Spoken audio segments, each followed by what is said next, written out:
That tells us exactly what this gentleman said, which is spewing hatred of Meghan Markle is a billion-dollar-pound industry in the UK.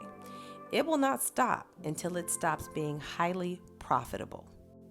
You know what it also lets us know? That any aspiring, mediocre, self-proclaimed journalists can build their careers when nobody of substance would book them. But then again, trash TV and the GB fake news stations aren't really a flex outside the UK. And sis is American.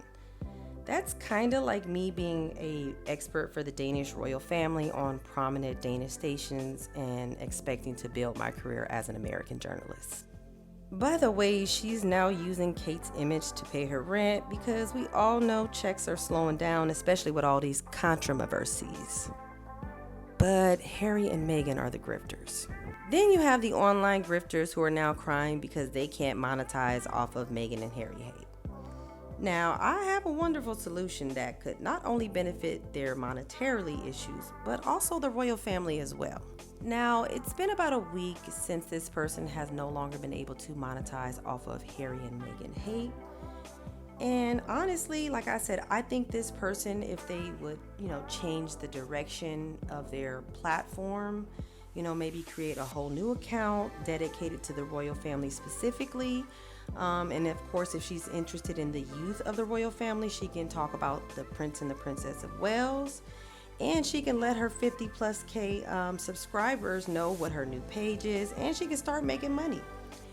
I even have some ideas. She could call it, Kate's Jazz Hands or William's 2.5 Hairs. I don't know. Those are just some suggestions.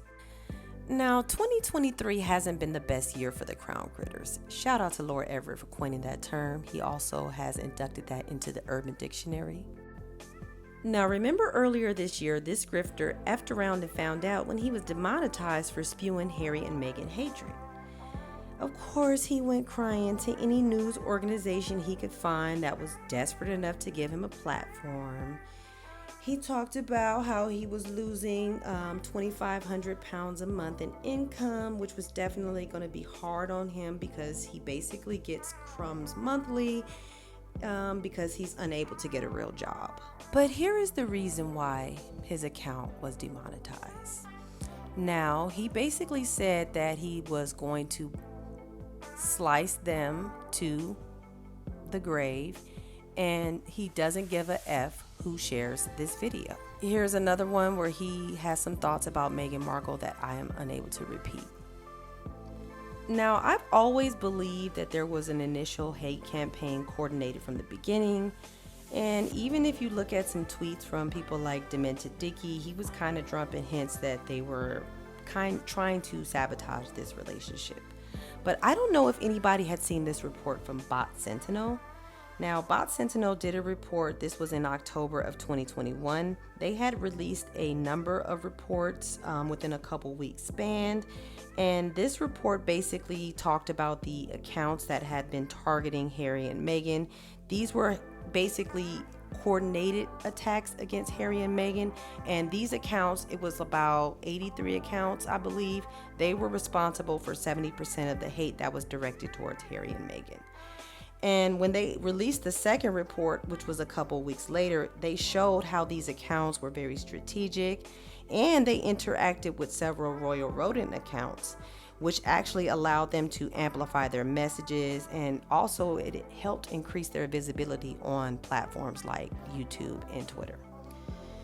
And the report also found that 9 out of the 10 rodents that had interacted with at least one of these 84 hate accounts.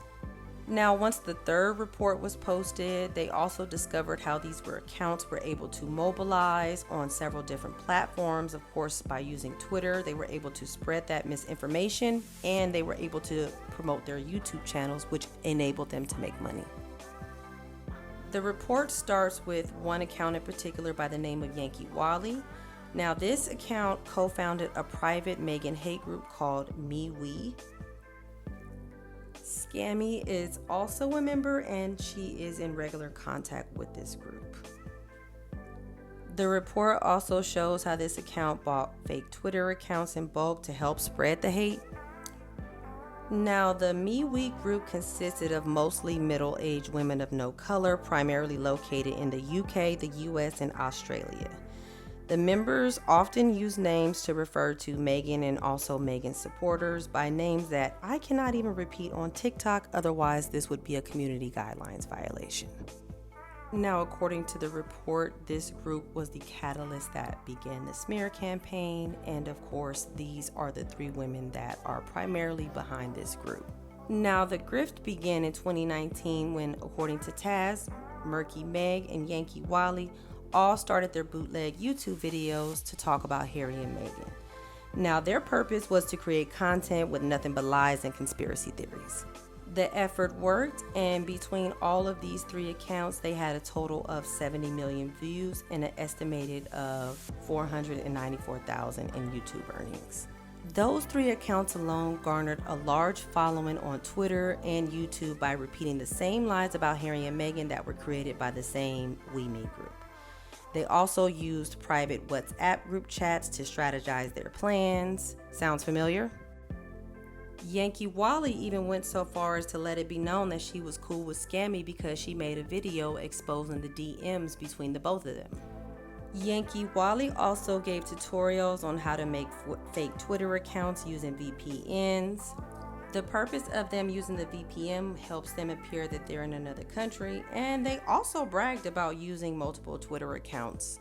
At the time of that report, Twitter had suspended over 19 accounts by Yankee Wally, and in September 2021 finally suspended her verified account. Yankee Wally also showed her subscribers how to make negative Amazon reviews appear at the top. I mean, she even admitted to leaving a review on one of Meghan's books without reading it. She was also showing them how to use a VPN to troll the Archwell website. And after the initial report, Twitter initially suspended 11 single-purpose hate accounts and then suspended an additional 13 accounts. Now, they suspended these accounts after these accounts did violate their rules for abuse and harassment, but they did not permanently ban these accounts. Keep that in mind. She was even showing her subscribers how to manipulate hashtags, and some of these hashtags look very familiar. They even had moments where they were complaining about being demonetized from YouTube because, of course, that was their bread and butter. But in other instances, thanked YouTube for allowing them to abuse and harass Meghan. One even got so arrogant that she made a video about how she's making more money on YouTube than when she was running not one, but 2 brothels. Now, you can read the full report at botsentinel.com. It's over 50 pages, I'm not gonna lie, it's a lot, but it's very informative. And all of the information provided in this video was obtained legally and is public information that was provided by said individuals. And last but not least, nothing stated in this video is intended to harass or bully anyone. This is specifically for educational purposes.